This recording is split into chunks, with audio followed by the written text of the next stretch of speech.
much. Good evening, you coochie-eating, tit-banging motherfuckers. Sorry, I thought I was in a Deaf Comedy Jam. Fuck. That's the other HBO show, sorry. I am so excited. I want to thank all 78 comedians who warmed up this audience for me tonight. I'm so excited to be here. I'm wearing a condom right now, to give you an idea. Wear a condom, right? You have to. Do you mind? That's what I'm going to ask you. Tell the truth, Rich. We're just friends. Do you mind wearing a condom? Does it bother you? Well, yeah. You know, you don't want to be like the type of guy that goes around whining. I'm over there lying with a drink. Mind wearing a condom? Like, contraire. I prefer them. Sometimes I wear 6, 7, 35 condoms at a time. Why would I mind? There's no difference in the sensation unless you count the total lack of any. I wish I had one on right now. If only I had a piece of disgusting greasy rubber. You know, just strangling the base of my dick. With enough force to cause my eyes to fly out on springs like somebody in a Warner Brothers cartoon and ripping out pubic hair in 8 different locales. Whoop! Mine, that would be like you minding if somebody saran wrapped your vagina. Come on! Why would I mind? I love a tight, rippy feeling in the ball area. It relaxes me. In fact, that's how I relax after a hard day. I like to get in my favorite chair, get naked, put on a fez, and get out a monkey wrench. Start tightening that bastard right around the base of the old Johnson till I had a good blue bulbous thing that looks like a Fahrenheit thermometer going. Then I like to get out the needle nose pliers and start yanking out pubic hair and clumps. And I'll be a monkey's uncle if I'm not sleeping like a baby in 5 minutes flat. Mine? Don't you see it's not myself I care about, folks? It's those poor little spermy men. One chance in their boring little lives. Come on, men, we're going to make a baby. Hurry. Go back, it's a trap. The whole area is sealed off. There's no chance of that. Will you quit pushing, asshole? You always were a moron. Oh, really? Go ahead. No shit. Oh, this sucks. Everything happens to me. I could have been somebody. Well, thank you. You know, if they didn't want the cheap stuff, they shouldn't have put me on 5 hours after the show started. That's all I can say. Oh, it's nice to be back in Los Angeles, carjacking capital of the country. Yeah. I don't think I'm paranoid, folks. I'm at the point I'm driving with the club on. What a sick place to live this is. Earthquake? We're not scared. Riots? Hey, that happens. Cigarette? Run for your lives! Right in our home, smoke! I feel faint. Someone get me a pasta salad and a motivational cassette tape. Sweet Jesus, right in our house. And here's the odd part of it. Cigarette smoking, most disgusting, horrible thing you can do, right? But now cigar smoking is cool. To the point where women are smoking cigars, and I say, God bless you. Really. To me, whenever I'm in an intimate situation with a pretty gal, I want her to remind me as much of Edward G. Robinson as possible. You want a girl in a nightie going, I want you to take it off, see? Pinch my nipples, pinch them hard, but not too hard. Don't hurt him. And I don't want to get pregnant, so pull it out, see? Don't leave it in. Scram, scram. You hear what I'm telling you? That's kind of... Scram. Scram, you hear what I'm saying? Scram. Positive TV. See, this is helping, because a lot of shit on TV doesn't help people out.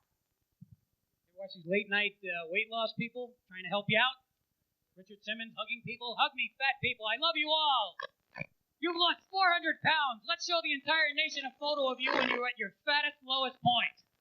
I know it's embarrassing. Fuck off. It helps sell Sweatin' to the Oldies and bounce into the big bands and fart into the Frampton album and God knows what else. Is he helping anybody?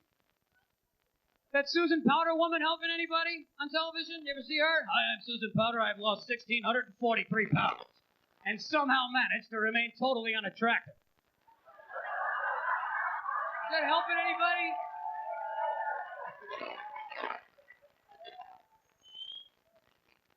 They lie to people. They tell them this. It's not your fault you're overweight. You're a victim of Klingon obesity rage. And I always go, really?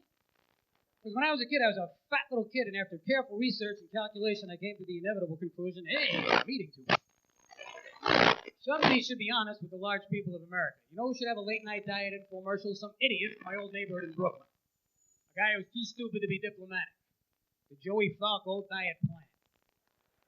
Guy comes right out on TV in a t-shirt. Hey, folks, how you doing? Thanks for tuning in. Listen, my name's Joey Falco. If you're overweight, I got a diet plan that's worked for millions of people. It's called Stop Eating, You Fat Bastard. Let me explain how it works over here on this chart. These are proteins, these are carbohydrates. Therefore, stop eating, you fat bastard. Now, some of you have been writing in going, how do I know if I'm a fat bastard? Here are some ways to tell. When you go to a buffet, do the waitresses put on riot hats? Do you find yourself winded after combing your hair? When you stand up to pee, you got to move your chin out of the way first. Chances are you have become a fat bastard. So send only $3 for my tape. It ain't videotape or audio tape. You know what it is? Scotch tape. Take a piece and put it over your mouth so the fucking Twinkies don't get in. Hey, try it for 30 days. Well, I gotta go. There's another 183 people want to go on. But the point I'm trying to make is this is positive TV as opposed to a lot of the other things. My favorite thing to watch on TV is football because the referee is the most cruel and unusual punisher. You ever watch NFL? They stop the whole game so the referee can click a little button on his belt to point out the guy who did it on national TV and humiliate him. It's so, here's the ref. The reason we stopped, the reason we're all hanging around out here in the snow not doing anything right now is because some people don't seem to know the rules. Isn't that right? Number 71. 71. I hope your mother's watching. Can't blame the ref. Oh, you would do it, wouldn't you? Put yourself in his shoes, folks. Let's say you're a referee. An ordinary guy, 60 or 70 years old. You're not making the big money like the football players are, but you got one thing, they don't have a button right on the belt. And all you got to do is click it on, and for the first time in your whole boring life, the entire nation is hanging on every word that comes out of your mouth. If I was him, I'd stop the game every 5 minutes just to talk about my own personal problems. Wouldn't you be out there going, there was no penalty, this has nothing to do with the game, the players, or the National Football League. I need to talk. I can't keep it up any longer. I feel like a fraud out here. I mean, sure, I'm the ref, but who am I to judge these players? I mean, look at some of the choices I've made in my own life. I'm 63 years old and I'm a fucking referee.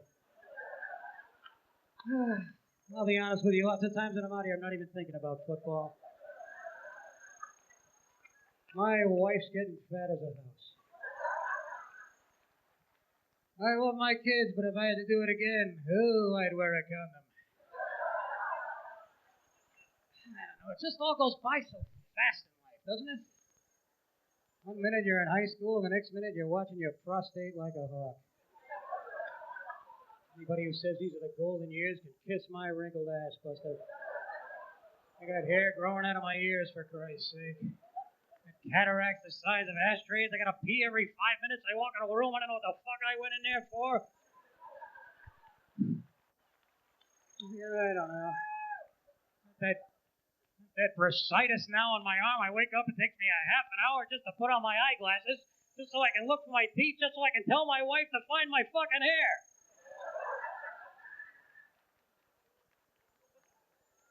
I don't know. Maybe I'm just blowing smoke. You know what's really bothering me? I just kind of feel like I'm a woman trapped in a man's butt. I'm serious. You ever dress up in your wife's panties when nobody's home? I don't give a shit who knows it anymore. You give me a pair of thong panties and some perfume, I am one happy ref. Fuck football with a stick. Well, thanks for listening. We better get back to the game. First down. You've been a great crowd. Thank you very much.